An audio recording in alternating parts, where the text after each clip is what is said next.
If there's one thing that's frustrating about YouTube, it's that it's constantly changing, especially when it comes to the algorithm. It feels like you can release a video this week and it just crushes, and then a week later you put out a better video and it falls flat. So in this video, I'm actually gonna be sharing a conversation that I had with YouTube experts Ricky Ray Butler and Daryl Eves all about how to hack the YouTube algorithm. And in the video, we share 7 proven strategies that are working right now so that you can get more views, get more subscribers, and get your videos to stand out coming up.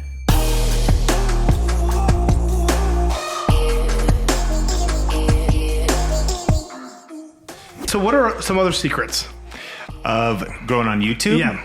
So lately, there's a couple that I'm loving. I think one is really paying attention to topic. Now, this might sound basic, but sometimes common sense isn't common practice. So when I think about factors that are going to influence like a video ranking, and that's really important for me, I want to rank in search. And when I think about ranking in search, I also think about suggested. I'm fine if a video is sucked into suggested or search, that's great because it's getting views weeks, months, and years to come later. So of course, we know that the title and the thumbnail are the most important, and that tags are having less influence now, but still tags, description, title, thumbnail are super important. But I think a big missing piece when people think about really getting that thumbnail right and even getting that title right is the topic itself.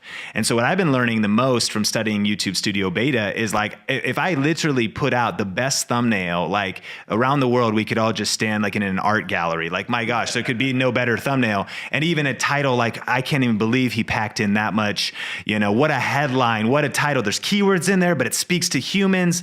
It's like perfect. That thing has just been crafted. But if it's not the right topic, then people just aren't even interested. And so I guess what I've learned now on Think Media is, as I hear guys like Matt Gielen talking about and stuff, where really getting sniper on YouTube channels need to have like one value proposition.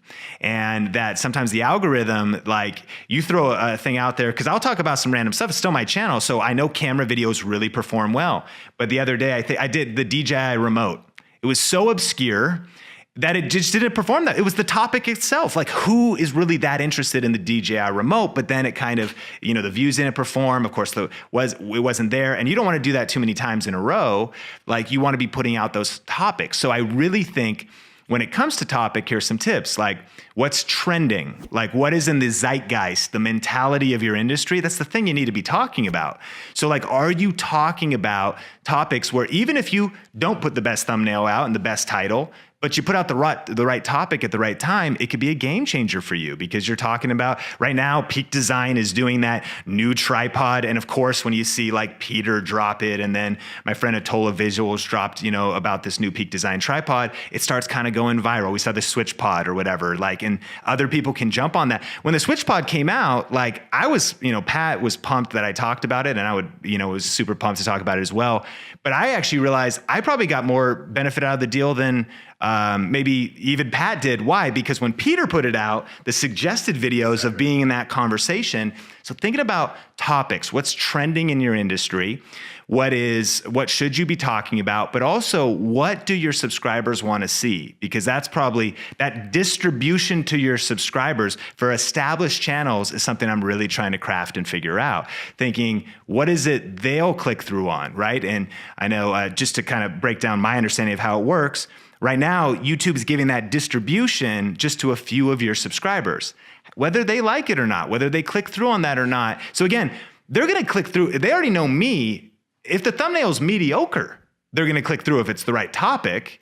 So what am I making the right content decisions, really thinking about that, and then trying to hit a largest core of my audience as possible? Because I see basically these days it seems like as soon as a video dies, if it doesn't get liftoff, it just dies. Yeah.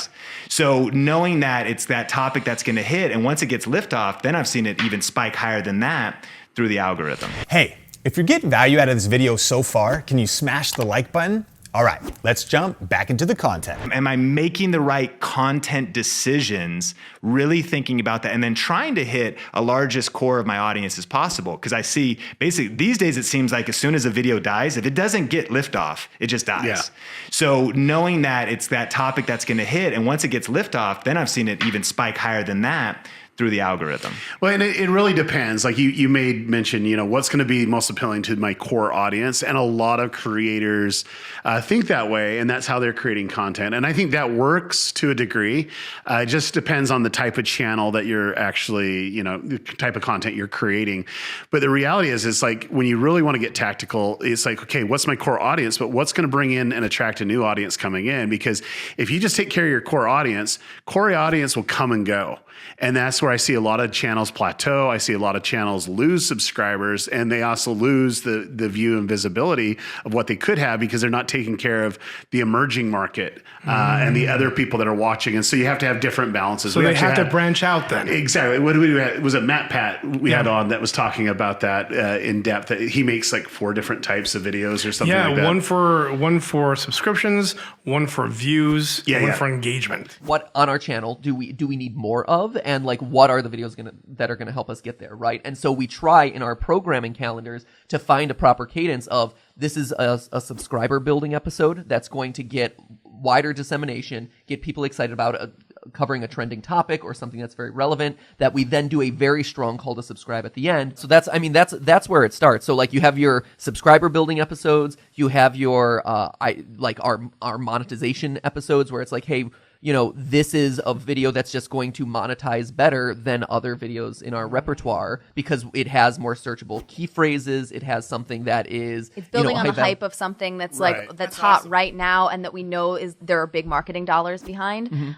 So every once in a while, there's that. And then the ones that are super serving the fans, where we're like, hey, we know that this one isn't going to blow. It's not going to be the #1 video on trending or whatever. Loyalty. But it's of a small niche franchise or of a topic that they come to us specifically for. It might not have wider audience appeal, but for the people who've been following us for all these years, it's something that they'll appreciate, they'll know, and will show them that, hey, we are still, doing the content for you as well. And we're still very much in touch with this community. I think that the key is, it's like, yes, you got to figure out what the core is, but you also need to be able to see, okay, you got to be a little bit experimental to see what's going to be the next big thing, and roll from there. Because the YouTube algorithm is always changing, we need to be continuously learning and leveling up. So if you actually want to check out the full interview that I did on the Creative Disruption podcast, I'll link that up on the YouTube card and put a link to it in the description below, as well as also the Matt Pat interview. There's massive value, and I highly recommend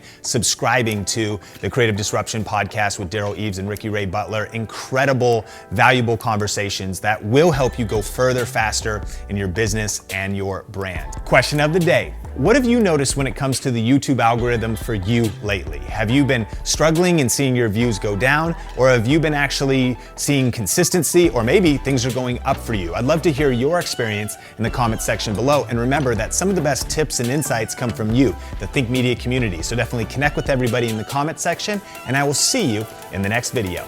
Peace.